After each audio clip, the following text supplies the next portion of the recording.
Coming up on Spartan Sports Report, the football team hosted its last game at Spartan Stadium. Men's basketball closed out its three-game homestand at the Breslin Center, and the women's soccer team kicked off the NCAA tournament.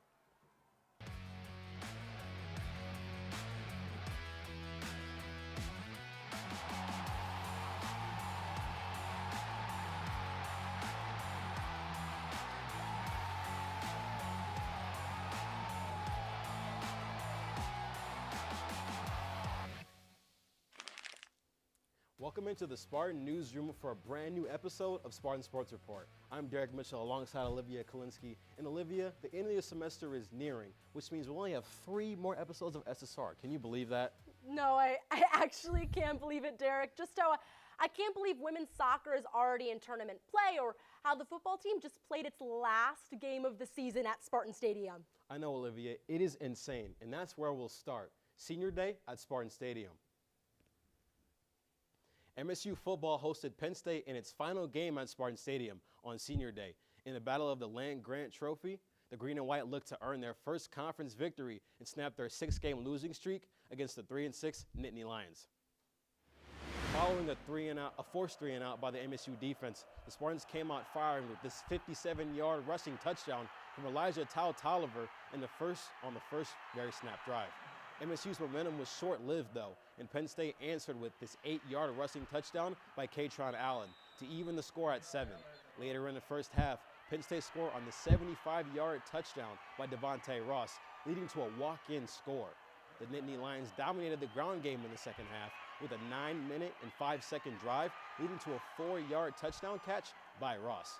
In the fourth quarter, 2 roughing the passer penalties were called on PSU to put the Spartans in scoring position, but Alicio Milivojevic was sacked for a loss of 10 yards and a fumble.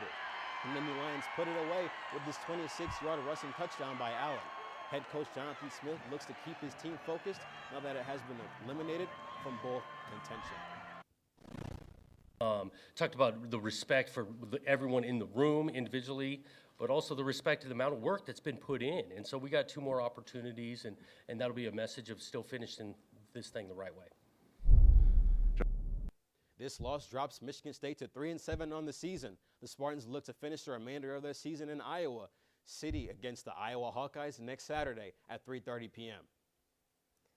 Hopefully a team with a little bit more luck. The number 24 Michigan State women's basketball team took on the Youngstown State Penguins in its 3rd game of the season Wednesday night at the Breslin.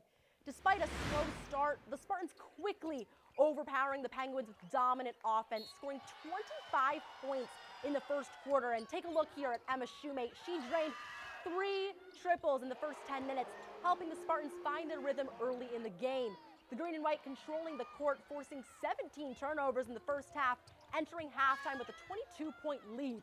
During the second half, Grace Van Slooten catching fire. Van Slooten scored 13 points in the second alone, guiding MSU to a 44-point lead, its largest of the night. Van Slooten topped the Spartans, scoring 17 points. Shoemate followed with 14 of her own to get MSU to a 96-52 win over the Penguins. Following that victory, MSU looked to take its momentum into Sunday against Western Michigan. Highlighted by an immediate 18-0 run, the Spartans jumped out to an absurdly hot start. The story of the second half, though, was redshirt senior forward Iselin Alexander, who dropped a career-high 20 points while going 9 for 9. The Spartans coasted to the 98-44 victory, marking the 11th straight season MSU has started 4-0. The Green and White hope to keep this good thing going as they take on Eastern Illinois on Thursday. Tip-off is set for 6:30 p.m. at the Breslin Center. Olivia, they say the women's team and the men's team bounce off of each other. We can see that with the Michigan State team now. The number 17 men's basketball team hosted a battle of the Spartans as it took on San Jose State on Thursday at the Breslin Center. Michigan State looked to stay undefeated with an electric Breslin crowd behind them. For Michigan State, there is no better way to get a game started than a Cohen Carr liftoff. Look at that slam. He's a high flyer. That will not be the only flight of the night for him. He would have a couple of gym rattlers to propel the Green and White to a 16-2 run to start the game. Carson Cooper led the way in the opening frame with 12 points in the first half to give Michigan State a 46 points lead at the halftime break. Cooper would finish with a career-high 17, tied with teammate Jackson Kohler, who also added 18 rebounds on the night. San Jose State Kobe Garland will make it close with his tough and one bucket and finish with a game-high 22 points on the night. However, a couple of closing minute Jeremy Fierce threes topped off by a car with a steering, twisting, reverse jam to finish off a 79-60 victory for Michigan State. Ty Mizzo's team will travel to Madison Square Garden for the Champions Classic with a matchup against the Kentucky Wildcats Tuesday night at 6:30 before returning home on Friday to take on the Detroit Mercy Titans. All right, Derek, you got your basketball fix. Time for hockey. The #1 Michigan State men's ice hockey team traveled to South Bend, Indiana for its first Big Ten series on the road against Notre Dame. On Friday, freshman forward Porter Martone opened up the scoring halfway through the first period and later scored again on a Spartan power play. This combined with junior goaltender Trey Augustine's 24 saves and goals from junior defensemen Maxim Sturback and freshman forward Riker Lee to lead the Spartans to the 4-1 victory over the Fighting Irish. Following the Spartans' dominant win in Game 1, the hockey team looked to complete the sweep of Notre Dame on Saturday. Michigan State struck first in Game 2 with a goal from Lee just 90 seconds into the first period. And then early in the second, senior forward Charlie Stramel connected with Martone to give the Spartans goal #2 of the night. The Fighting Irish would cut the Spartans' lead in half with a goal scored by forward Danny Nelson, but that wouldn't be enough as junior forward Tommy Manisto scored on an empty net, making the final score 3-1 Michigan State. The Spartans will be back home this weekend as they host #7 Wisconsin at Munn Ice Arena. After a heartbreaking loss in the Big Ten Championship against #13 Washington, the #9 women's soccer team returned to DeMartin Stadium as the 2 seed for the opening round of the NCAA tournament against Horizon League champions Milwaukee. The two sides met in August with MSU rolling to a 9-0 win. And once again, the Spartans came out goal hungry, putting goalkeeper Bella Hollenbach to the test early. Kennedy Bell showed why she was named the Big Ten Forward of the Year, winning the ball to put herself through on goal and sliding this one away to give Michigan State an early lead. The green and white weren't done on the attack, though. Searching for another goal, it's Bella Najira firing this shot but clipping the crossbar. Michigan State continued to apply the pressure in the second half, keeping Hollenbach busy. Just 3 minutes after Kayla Briggs doubled the lead, Emerson Sargent snuck this shot through the keeper's legs for her 3rd goal in the last 3 games.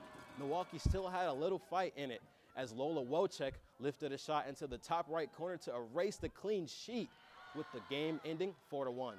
After the Michigan State win, head coach Jeff Hostler expressed the advantages of hosting beyond the first round. All of our planning Saturday, Sunday, this morning has been about the match. It hasn't been about the travel logistics or the hotel or how we're getting there, what meals we have to plan and prep for. It's just been solely on ourselves, what we need to do, and being prepared for our opponent. The Spartans will look to make their 3rd consecutive 3rd round appearance as they take on #7 Wake Forest this Thursday at 6 p.m. here in East Lansing. Yeah, super excited for that one on Thursday, Derek. The Michigan State cross-country teams now travel to Evansville, Indiana for the Great Lakes Regionals to fight for their spot in the NCAA championships. The men's team punched its ticket to Columbia, Missouri, earning the men's first national team appearance since 2021. The women, although not going as a team, will send sophomore All-American Rachel Forsyth to nationals as an individual qualifier. She finished 3rd in the regional 6K with a season best time of 19:45. The NCAA cross-country championships will take place this Saturday at the Gans Creek Cross Country Course. The women will race at 10:20 a.m. and the men will follow at 11:10. Olivia, let's say don't try things that you can't do, but I know I can't run in those times, so we're going to talk about some wrestling now. The Michigan State men's wrestling team opened its dual season last Friday night at Long Island University. Setting the tone was redshirt junior Nick Corday, who struggled early but flipped the switch, scoring 10 unanswered points to earn the win. Redshirt senior Andy Hampton followed with a victory of his own, which began a stretch of 7 straight wins for the green and white. MSU saw 2 wrestlers make their dual debuts. Redshirt freshman Darius Marines took a 3-1 decision victory, while graduate transfer Connor O'Neill earned an 11-7 decision win. The Spartans swept the Sharks 34-0 to win their opener in dominant fashion. After the standout win, the green and white traveled to Lawrence New Jersey on Sunday for a dual meet matchup against the Rider Broncs at Alumni Gym.